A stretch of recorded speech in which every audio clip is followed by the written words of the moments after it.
Folks, how are we doing today? Stephanie White had her introductory press conference for the Indiana Fever this afternoon. If you missed it, hang tight. We're going to go over it. We're going to talk about some things she said, she didn't say. We are going to react to all of that right here. Without further ado, let's get this show on the road.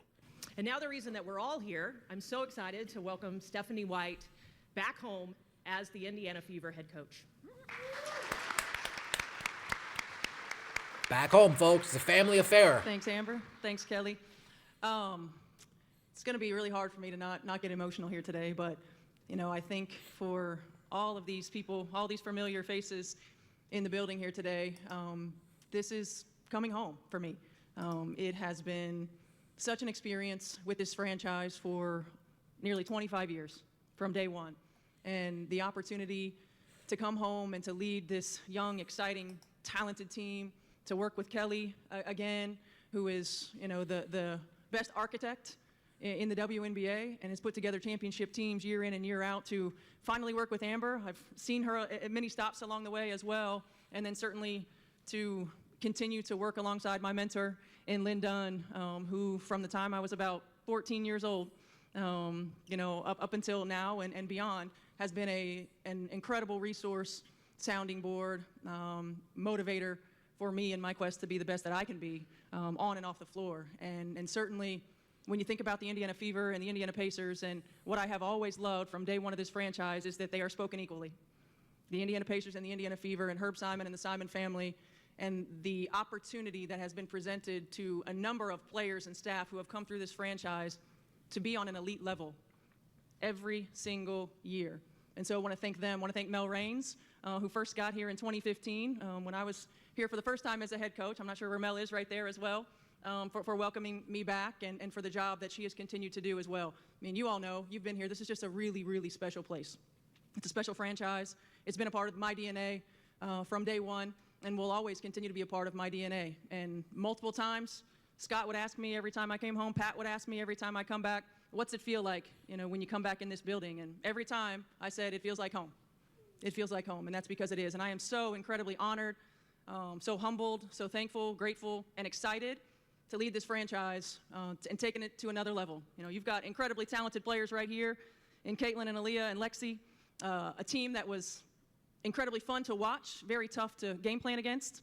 So I'm glad I'm going to get to work with you guys, work with you ladies, instead of having to think about how to stop you. The future is so bright, and our ultimate goal is to hang another banner in the field house. And our ultimate goal is to come back in here after we win that championship and celebrate again like we did in 2012. So I just want to thank everybody for coming. Really excited, really looking forward to this, and can't wait to get started. All right, thank you. Short, sweet, quick to the point, already talking about hanging banners, talking about the great, exciting young talent, something that I didn't realize before all of this started unfolding as I'm doing my research on Stephanie White, her journey, so on and so forth. This is a personal affair. This is a family affair. This is keeping it all in the Indiana family with Kelly and Lynn and Stephanie. These women want to win. What Kelly Krauskopf has done as soon as taking helm as president of basketball operations of the Indiana Fever, she has stepped every move perfectly. Every piece that she's decided to move on her chessboard, she has moved it perfectly. She has played this to perfection. We get a new GM, we get a new coach, we bring in a coach that has roots deeply rooted in Indiana, whether it's from high school, college, playing as a professional in the WNBA, being an assistant coach, part of that 2012 championship winning team, being a coach on the 2015, 2016 teams. Stephanie White is back in Indiana, and I think she has something to prove. I think she sees what she has in front of her with Kaylin and Aaliyah and Kelsey and Lexi, and she is more excited to coach this team than she has been excited in a long time. She is home again. She's surrounded by talent. The front office supports her 100%. And so far from what I've seen, by and large, as a majority, the fan base is behind her. Not everybody's going to agree. Not everybody's going to be lockstep. But from what I've seen, the fan base is glad that we no longer have Chrissy Sides, and we now have a coach that we can look at and be like, you know what? We might not always agree with her coaching decisions, but at least she has that type of cachet. She has that type of background where we will at least see how it plays out. Stephanie White, welcome to Indiana. Let's get this show on the road, shall we? Thank you, everybody. All right, thank you, everybody. We'll go to questions in the room. Raise your hand, and we'll get a mic around. Bob, you like to start? For Stephanie, this is Bob Kravitz with bobkravitz.com, I guess. You're at a real inflection point in the history of the league. You were with the league when it started. How do you characterize the responsibility that you have, not only for this organization, but this league and being one of the top going back to being one of the top franchises in the league? I think first and foremost, it's an exciting time. You know, those of us who have been around since day one have been waiting for this moment. We have envisioned this moment. You know, we've spoken it into existence from day one, this moment. And so the responsibility, embracing the opportunity with where our game is, where women's basketball is, certainly we always want to recognize those whose shoulders that we stand on now, certainly, and those who are trailblazers, moving the needle and moving the game forward. And so for me, I'm just, I'm excited, I'm humbled, I'm passionate, I'm competitive, and I'm committed to continuing to move the needle for our league. I love this league. I love the game of basketball. I love the challenges that being at this pivotal moment create. And as a competitor, embrace these opportunities that we have. And you know, certainly we all know it's not easy, but anybody who's ever done what we do knows that it's worth it. Trailblazers moving forward, looking right at Caitlin Clark, directly at Caitlin Clark. Folks, we're 10 minutes into this press conference, and you can tell that she means what she says. When Chrissy Sides would compliment Caitlin Clark or say nice things, it always seemed like she was saying it against her will. Saying it like she was forced to say it. Saying it because people with brains expect her coach to say nice things about her. Yes, you can't forget about the past, but let's keep in mind what we have in front of us right now. The trailblazers that we have paving a way in this league right now. We can't forget it. Can't forget it at all. And yes, Stephanie White, she was here when the league first started. She was here as a player when the league first started, and now at the biggest moment the league has been since. She's here coaching, the catalyst for that increase in viewership, that increase in eyeballs in the WNBA. Kelsey, go ahead. Hey, Stephanie. Kelsey Casper, sideline reporter for the Fever. Could you just take us back to the moment that you learned that you're going to be the new head Fever coach? I know when people accept a job, a lot of transition comes, but you went and actually called an NBA game that night. I mean, have you been able to take a breath, and what has this been like for you this last week? It's been really incredible. You know, I think, you know, one of the things about this position and this job is that there's just so much familiarity, right, with Kelly and with Lynn and with this franchise, with the Simon ownership group, with the Indiana Fever, that it feels like the stars perfectly aligned. And so, you know, while at times there's anxiety through transition, there just really hasn't been for me. It's been very calming. It feels perfect. You know, this franchise has been a part of my DNA from day one, and will always be. And so it's when things are meant to be, it feels really good. You know, certainly for me, being able to go call a game, I love basketball. Like, this is what I do. If I could be in a gym every day, all day, that's what I would do. So it was fitting almost that I was continuing to stay in the game and call a game that night. So I'm really excited about the opportunity. You know, certainly this is an amazing welcome. But getting down to the work, right? Rolling our sleeves up, getting back into the gym and thinking about the future is what we're all about and why we're here. Love to hear it. Love to hear it. Getting back in the gym is what we're already waiting for. You love this. If all you could do was lock yourself in a gym, that's what you would do. That sounds like the star player. That's what I love to hear. But speaking to her earlier points, folks, the anxiety when you change jobs, everybody has a little bit of anxiety changing jobs. But when you go from a job working at one place and your new job, you're switching over, the job that you're now going to has a boss that you're familiar with, that you've worked with years ago, has a manager that you've worked with years ago. Some people in upper management are familiar faces that you've encountered through your way. So Kelly is coming to Indiana Fever nearly exactly how she left it. Same ownership group, same GM, right? Kelly for the most part, and Lynn Dunn is still there. Familiar faces in familiar places makes the transition all that much easier. Stephanie White already ready to get locked back in the gym and start getting to work. I'm ready to start getting to work too. Let's go. Go to Pat in the back. Hello, Tess. Pat Boylan back here. Hi. Hey, Pat. Wondering how things have changed for you since you've come back here just in a few days. You think about the facilities in this building and everything you were able to accomplish in 2015, 2016. But how do things feel different when you return? Well, I think first and foremost, the game is different. When I think about, where we are in terms of more talented players than we've ever had, right? The game is completely different. Obviously, this is a franchise that for each moment we've been in the league's history, we've always had everything that we needed to succeed. And as the needle moves and as things change and as they've continued to change so rapidly, we've kept up with that. And I think that's a really important piece of where we are in the WNBA's history and forward thinking and where we're going to be in the near future. But for me, there's always been a piece when it comes to walking into this building and seeing all of these familiar faces. Many of us who are sitting on this side and on that side grew up in this organization. And there's always a special part of coming home. But Pat, you've seen it. You were here from those years too. Everything has changed. The expectations are higher. The game is different. Way higher. Players are better. Way teams higher. are better. Teams are deeper. The league is expanding. So there's no rest for the weary. We got to get to work and we got to be forward thinking. Love to hear it. No Scott on the right. Get to work. Let's get to work. Got to be forward thinking. And that's what's going to help put a team in place around Caitlin Clark that optimizes this roster that we have. She's saying all the right things. Got Agnes Fieldhouse Files. Hey, Steph. As you reevaluate this roster, you've had a little bit of time to do that. What priorities do you have to be able to get back on that exact stage that you were back in 2012? I think first and foremost, I think Yeah, before we listen to this, back to her prior answer there, she always goes back to, this is like home.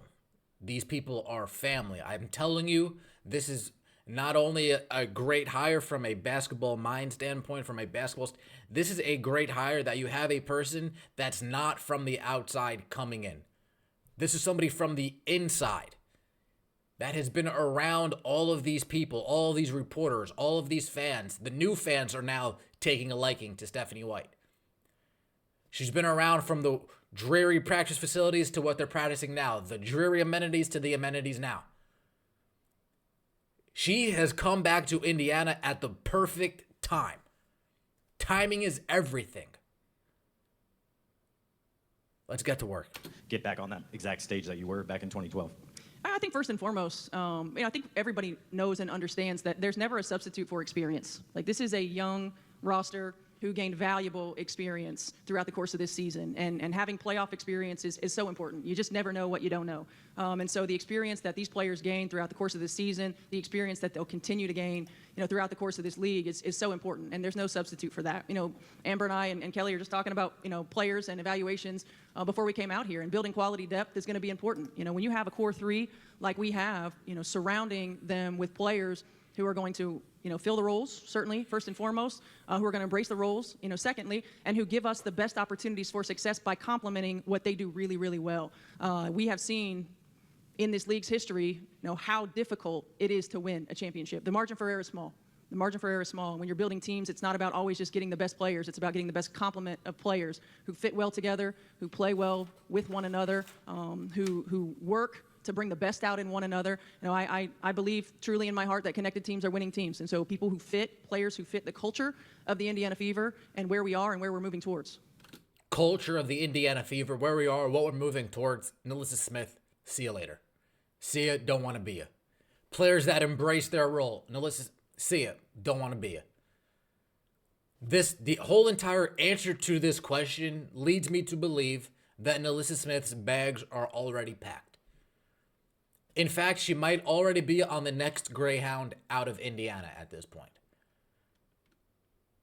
Fill a role, embrace the role, thrive in your role. Bring in players that are complementary of the big three. I know when she says big three, she's looking towards Caitlin Clark, Aaliyah Boston, Lexi Hull. I would assume that she really means Kelsey Mitchell, Caitlin Clark, Aaliyah Boston. But if she's talking about the three women in front of her, I'm sure if Kelsey Mitchell was in the building, she would say big four. But from everything I've seen, when she talks about big three, she is talking about Kelsey, Leah, and Caitlin Clark. The margin of error is small. We can't deal with foolish turnovers. We can't deal with lackadaisical with the ball. not paying attention on defense, slow rotations, not giving maximum effort, being discouraged because you're not getting 12 shot attempts a game, being discouraged because you're seeing your minutes go from 30 minutes down to 20-something minutes, being discouraged because you're scoring instead of 13 points per game, now you're scoring 8 points per game. We don't need players like that on this team. We need players that understand their role, fill their role, thrive, become a star in their own role, and don't go on social media and be drama queens, be drama magnets. Don't go on social media to be passive aggressive about the coach. Next to first row on the right. Yeah, Chloe Peterson, Indianapolis Star. This one's for Kelly. I was just wondering, what was your process in first deciding to make the coaching change, and then what excited you about bringing Steph back on? Yeah, so, when I came in, beginning of October, really, had an opportunity to evaluate and fully look at everything. And so my challenge was, where do we need to make improvements? Where can we get better? And how do we, expedite this process? Because, from what I saw in the 2 years of, watching from where I sat, Christy Sides did a great job. And as we move forward, my thought process was how do we maximize what we have, and how do we jump on this opportunity now? So, the direction, the timeline was accelerated, to be honest. There was an opportunity to try to take experience, look at how can we maximize this group of young players, the resources that we have to be successful, and move that forward. So, we had made a decision that we were going to move on, and that was tough because it doesn't take away from anything that Christy did and what that coaching staff did. And to use her words, she left it better than she found it. And but we're looking forward, and this is about the next phase and the next era of kind of what we're building here. So, once I got word that Stephanie White could potentially be available, we had some other candidates that we were looking at. And then when I had the opportunity to talk with her, it was like fortuitous, or something that just, I couldn't even believe the timing of the opportunity to talk with her. And I know Stephanie, I know how she is as a coach, and I saw what she did when she was here the 2 years that she coached, and just the chance to have her come back and take over. There's a lot of similarities in the way I see her play the game, the way she coaches the game, the way she communicates, and what we have. We have very highly intellectual players. Aaliyah Boston is one of the sharpest, high IQ players I've ever seen. Caitlin is as well. Lexi, we've just got a really, really high IQ group of players, and I look forward to how Stephanie can communicate with them and work with them and put them in a position to be successful. Had to expedite the process. Timeline was accelerated. Christy, get out. We need a coach that can win now. Kelly Krauskopf came in, folks, I keep saying this, Kelly Krauskopf came in with an attitude, win, win, win, win. If you don't think the expectations for this team are to win a championship next year, or the year after that, and the year after that, and the year after that, we're in the wrong. Expectations need to get adjusted. With this new hiring, everybody's expectations moving into next year should be WNBA Finals. WNBA Finals. That's what Kelly saw. It's like, oh, yeah, we have a roster that's good enough to compete and win now. We need a coach that can come in here and get that out of these girls. Get that out of these women. Maximize the talent that we have. Not to diminish what Christy Sides did. Very politically correct of you, Kelly. But Christy, you're not cutting it. We need a championship coach with championship pedigree who's been there before. It just so happens that same coach is homegrown. Stay in the front row, Chris. Chris Woodlick, CBS Sports. Stephanie, welcome home. Thank you. We know this professional opportunity is great with the players that you have. It's a franchise on the rise. How important was the personal side for you in making this decision, being closer to home, closer to family, and getting that side of your life in order again? Yeah, it was really important. I think I'm at the point in my career where, making a decision for one reason or another isn't really good enough anymore. It's got to be about professional opportunity. It's got to be about the personal opportunities. And for me, being near my family, and some of them are here today, including my nephew, who I've only seen a few times, so it would be great to see his little cute face more often. And for my children to be able to be around my family even more, it's important. And for those of us who have children, you don't get these years back, right? You don't get this time back. And my family sacrificed a lot of time with my children, and for them to now be able to have them around more often, for me to be closer to home, it was really important. And it's there's there's always a time in your life where you feel like everything needs to be grounded, everything needs to be centered so that you can be where your feet are, no question about it. I think that's why we all do what we do and sacrifice in some way, shape, or form to be the best that we can be. But when it can all align and when it can all come together, there's no greater feeling. So that was certainly an important part of it. Go Tony in the second row. Tony, you start the next. Stephanie, for you. You mentioned coaching against this team and the challenges of game plan. Now that you are in charge, what do you envision doing differently or more effectively with this group than in past? Like that question. Well, I think, first and foremost, obviously, they're an exciting team to watch. I think offensively, we can be more creative. I think we can utilize, more versatility, utilize the certain players in different ways. I'm a forward-thinking, outside-the-box kind of coach. I like to challenge them on a number of levels. They are a high IQ team, so also giving them the freedom to make plays. Like, you want to make plays, you don't run plays. I mean, everybody knows at the end of the day, players win the ball games, right? You got to give them the freedom, the confidence to believe in their abilities to make those plays, but also a little bit of the structure to help them see the different ways that you can attack. I think we've got to get better on the defensive end of the floor. Certainly, we don't have to make leaps and bounds and go from wherever we are to the top, right? But we've got to continue to get better. We've got to make sure on the days that shots aren't falling that we're able to position ourselves to win ball games. And I was never a player who played defense. Dunn can attest to that. But it is a big part of how I coach. And so, yeah, see, I see you agreeing right there. You like that. But it is a big part of how I coach, and it's an important piece of us positioning ourselves to win ball games. And so, we'll attack that as well, and we'll continue to get better on that end of the floor. But more than anything, we want to continue to be exactly what they are: a fun, fast-paced, up-tempo style of play. They're going to share in the basketball, making teammates better, building quality depth. I always said this as a coach the last 2 years, but with this team as well, it's a long season. And next season, 44 games. We want to get a quality rotation. We want to put the best players who play well together on the floor in a consistent rotation. And we got to play the long game. Certainly you want to win every game, and you want to compete every game, but playing the long game, positioning yourselves for the playoffs, positioning yourselves to win playoff series is important. Oh, we're going to be competing every game, folks. The league is in for a rude awakening. Don't change them. We want to stay fast-paced and up-tempo and run up and down the gym. We need depth for that. Especially with 44 games now, we need depth for that. Consistent rotation, a good rotation, a quality rotation. The days of Lexi Hole playing and then sitting and then playing and then sitting, done. The days of Dantis playing, then sitting, then playing, then sitting, done. Wheeler playing, then sitting, done. Temmie playing, then sitting, playing, then sitting, done. Katie Lou sitting for 8 games, then done. The league is in for a rude awakening when the season starts. An entire new purpose has gone through this organization. You can tell. You can tell the energy that is now surrounding the Indiana Fever is even higher than it was last year. Last year, it was high energy because Caitlin Clark. This year, it's going to be high energy because Caitlin Clark, Kelsey Mitchell, and we have a new front office that understands what needs to be done to win. We have a new front office that is making the required moves necessary to win. That is making the right decisions to win. She wants to be creative. Okay.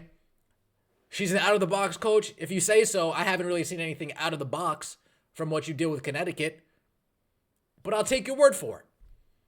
If by out-of-the-box and creative you mean you just want to set up actions that the team hasn't ran before, love to see it. You want to show the team different ways to score the basketball, love to see it.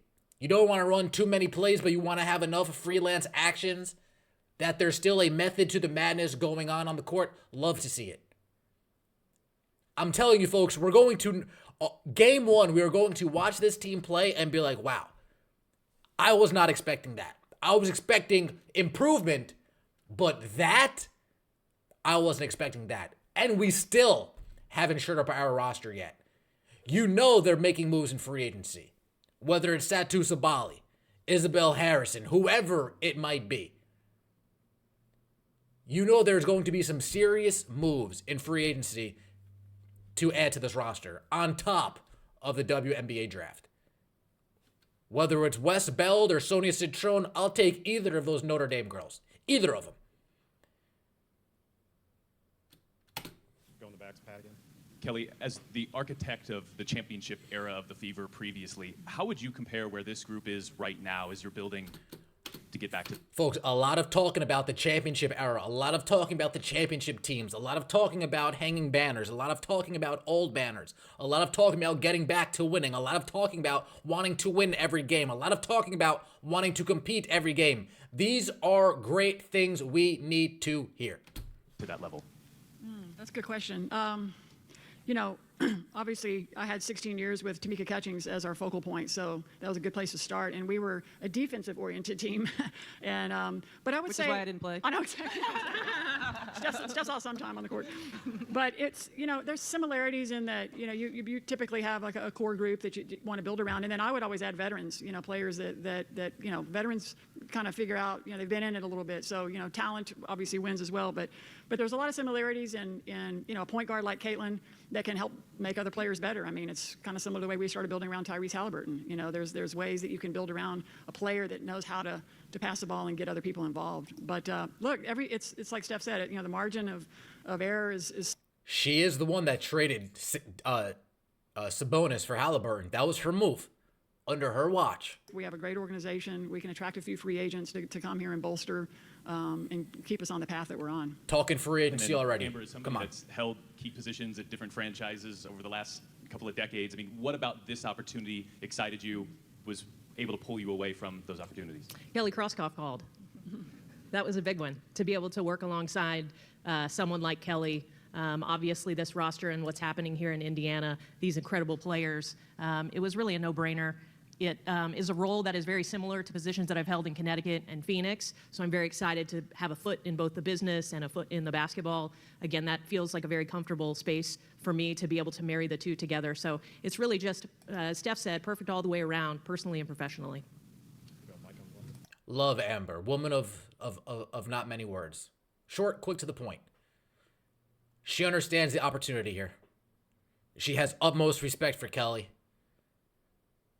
See you, Dallas.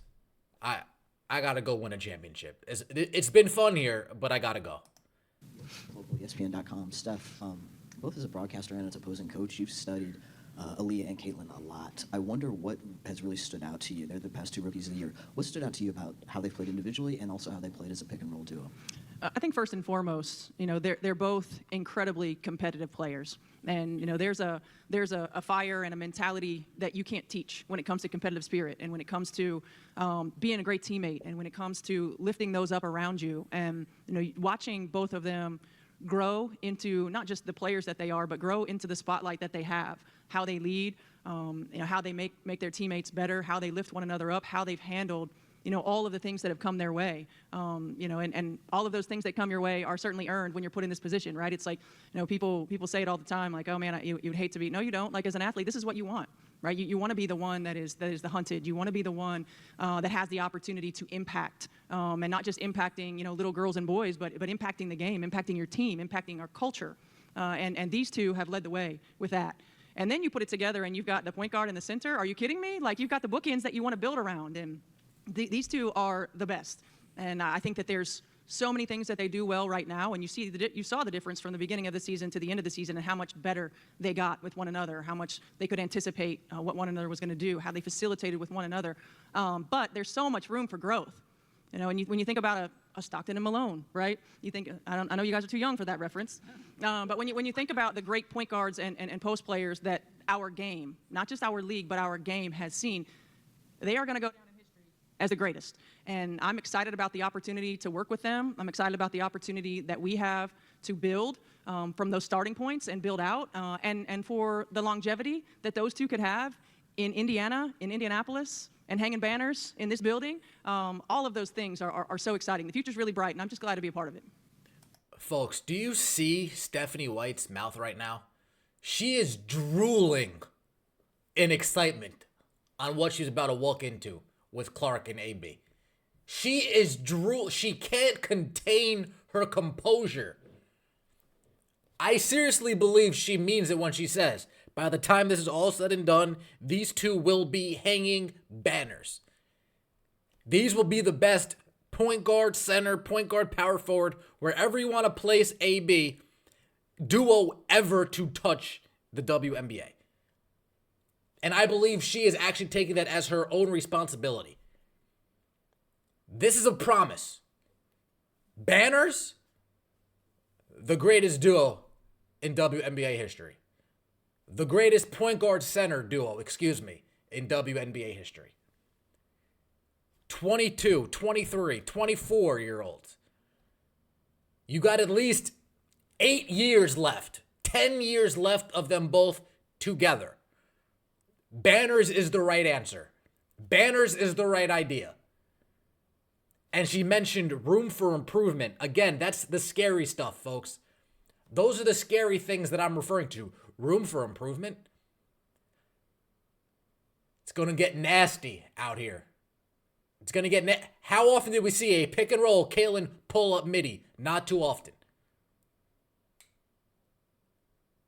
Pick and roll Kaylin floater? Not too often. Pick and roll drop off to Aaliyah instead of dribble move up. Pump fake dribble up.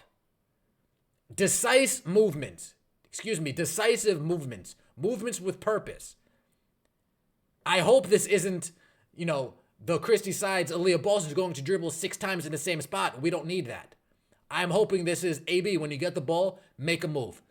Don't give the defender time to react to you. Catch it with purpose and do something. If you need it in a different spot, kick it out, reset, and we'll start over. But I do think Stephanie White is being honest when she says she thinks that these two are going to go down as the top of the top. Anthony Calhoun, Wish TV. Stephanie, congratulations. Happy for you. When you see these sellouts and these fans, and for you personally, how much are you looking forward to being able to coach an atmosphere like they've had here this past year? I'm excited. AC, it's these guys are used to it. In college, they're selling out arenas. Back in the old days, we used to sell out arenas too. And for the first time, it's becoming the norm, right? It's not just becoming a college thing that hasn't transferred. It's a norm for Indiana Fever. Stephanie, don't even start. It's a norm for the Indiana Fever. It's not a norm for any other team. It's a norm for the Indiana Fever. Continue. To the WNBA. It's becoming the norm, and I'm excited. That's the added era and realm of having fans in the building, whether they're cheering for you or not, is huge. Competitors love it. Embracing opportunities to play. Oh, they all cheer for the Fever. An away game's a home game around here.